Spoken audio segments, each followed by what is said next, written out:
In the next several videos, we're going to start talking a lot more about decision making within inside the corporation. So to start that, we're going to talk about the capital budgeting decision making itself, the criterion or the rules that we follow. And of course, looking at the big picture, right? Our ultimate goal is to analyze a project. It's going to require us to forecast some cash flows. We'll be talking about that.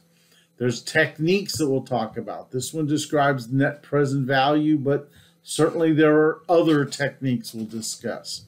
We need to have an understanding about the risk associated with doing projects. Again, we'll discuss that as we go through the next several videos.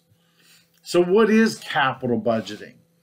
Quite simply, it's just the selecting of which investments a company wants to do.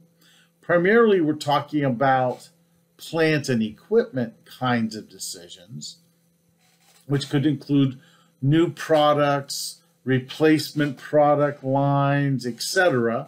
But it also could include merger questions, could include leasing questions.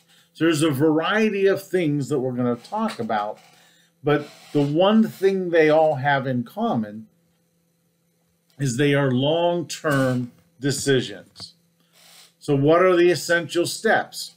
We need to estimate the cash flows. We need to understand something about the risk within those cash flows. And on a sidebar, we're going to have to understand what is the cost of financing for the company. We'll talk about that in a separate set of videos when we talk about the cost of capital.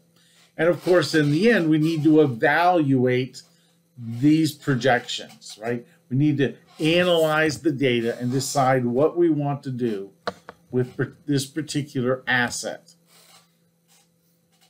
They're all different kinds of assets, right? There are different kinds of projects, replacement projects, expansion projects, contraction things. Should we be selling stuff? There's mergers. One of the things, though, you might want to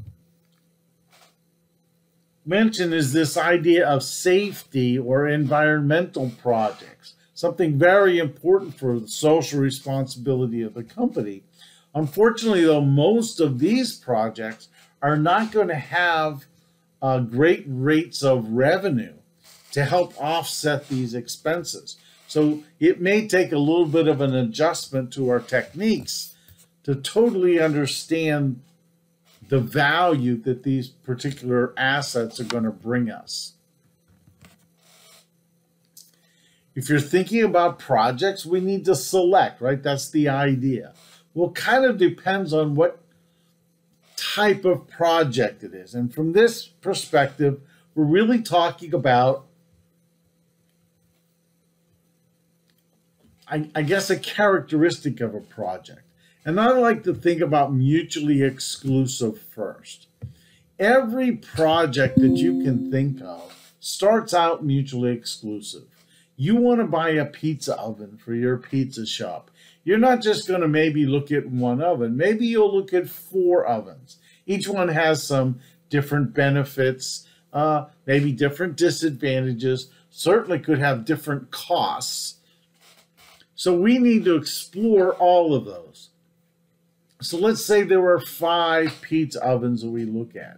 Mutually exclusive says, you only need one of those, right? So when you choose one of those pizza ovens, the other 4 now become unacceptable projects because you only needed one pizza oven. That's what mutually exclusive means, and it assumes a ranking process. Now, once we've gone through this for all of our projects, we've taken them from mutually exclusives and we found the best of each one. Now, all of those projects are independent, right? You can do any or all of those projects. Doing one project should not have an influence on the other projects.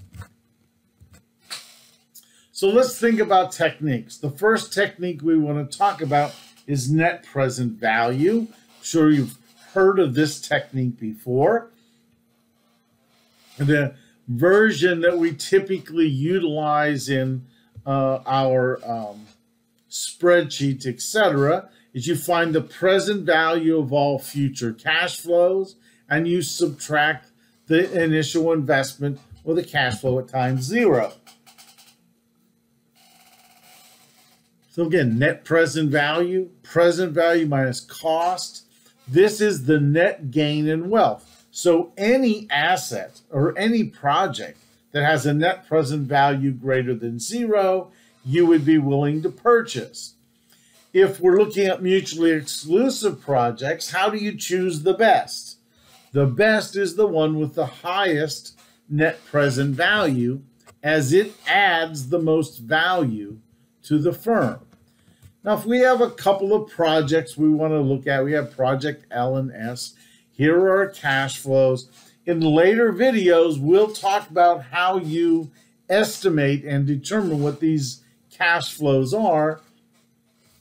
For right now, let's just assume we know what those cash flows are. Now, we have a worksheet.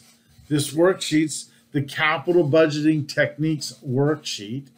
And in here, you, as you see, you enter the cash flows, right? The first cash flow is always going to be a negative number. You have to remember to make it negative. And in this particular worksheet, when you input the data, almost everything is calculated down below. The only thing that's not calculated that we'll have to talk about later is how do you figure out the payback period. And we'll work on that again a little later.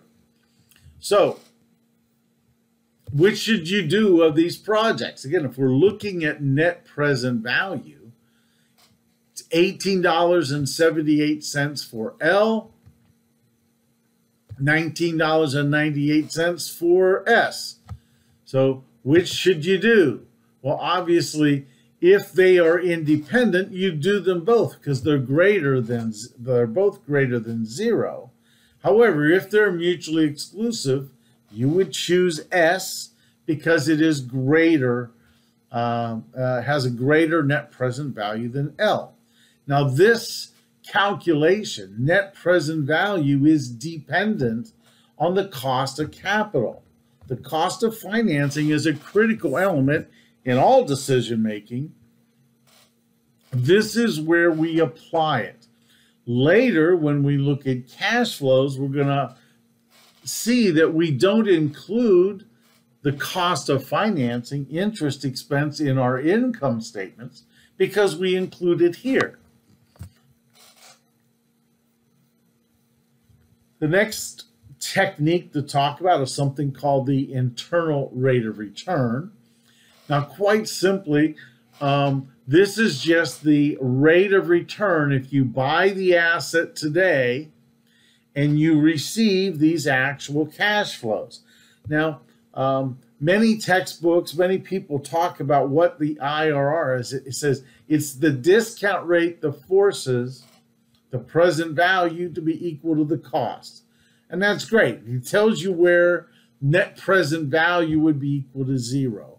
But it really doesn't give you the decision-making answer that we're looking for. If the internal rate of return is greater than R, where R is the weighted average cost of capital, that means the project's rate of return is greater than the cost of financing it. Of course, you would buy that asset. Now, if we look at internal rate of return, 18.12 for asset L, and S is 23.5. So again, if you're choosing these, again, we have a discount rate. I believe the discount rate was 10%. But if you look at the actual internal rate of return, they're both greater than that. So again, they are both acceptable projects.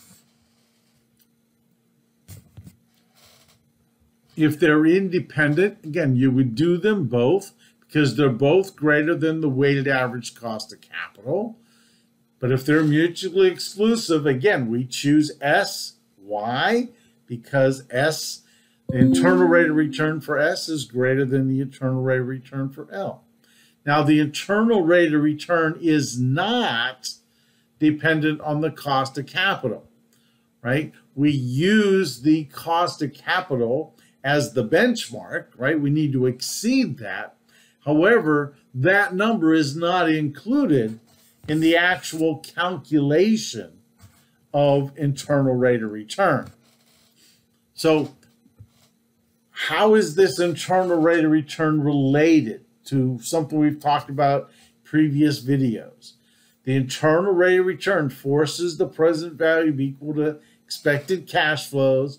As I mentioned earlier, it's the rate of return you get.